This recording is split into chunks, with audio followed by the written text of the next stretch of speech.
Joining me today is Rick Pohlman. We're on his farm. He's this week's winner in feeding farmers in the field. We're just outside of Delphos in Van Wert County. And Rick, a little moisture setting in. You haven't really gotten to the field, but you're anxious to get there.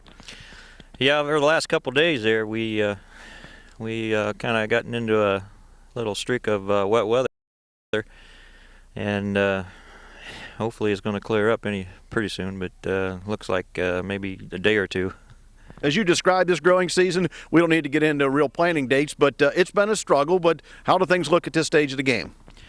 Everything looks, as far as the beans, they look fairly decent this year. We got an ample amount of rain during the month of August. This is kind of when it really all started, and it really shaped up the beans pretty well. But as far as the corn, I think we're looking maybe 60 to 100 bushel of the acre. As far as that didn't fare out very well.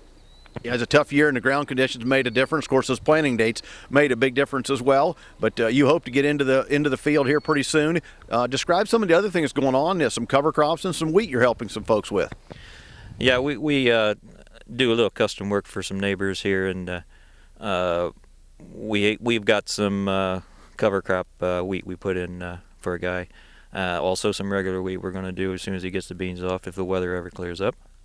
Again, we'll go back to that calendar when that's going to be the opportunity. Also, you got some equipment in the barn, everything tucked in pretty neatly, and we were looking at the combine at that point. And you said originally bought back in 1980, and it was a new one back then. Boy, today it's hard to believe that those got the job done, but you still use it and use it very well.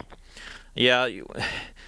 During these days, you got to take care of things maintenance-wise, so they do last, because the price of a new one, it's kind of outrageous. So we do what we can to maintain this, and it's old, but it gets the job done.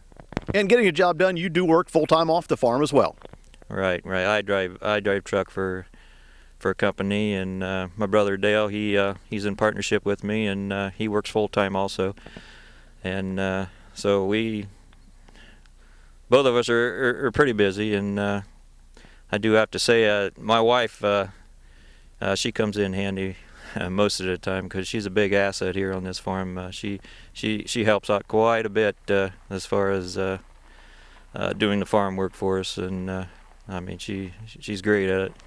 And she's the one that actually nominated you for this. At the same time, drew the name on the day she uses a doctor's appointment, so hopefully she's going to make the end of it. And Braxton's hanging around. He's not very old, but he's already into the idea of checking out the fields. Yeah, grandson, yeah, he likes to come out here roaming around with Grandpa and jump in the tractor and take rides, and hopefully the next generation down the road, he's part of it. There you go. The next generation down the road already checking out the field here in Van Wert County. He's probably checking out the gravel and the seeds and everything else he can find along the way as well, but he's enjoying it. I've been visiting with Rick Pohlman, this week's winner in feeding farmers in the field.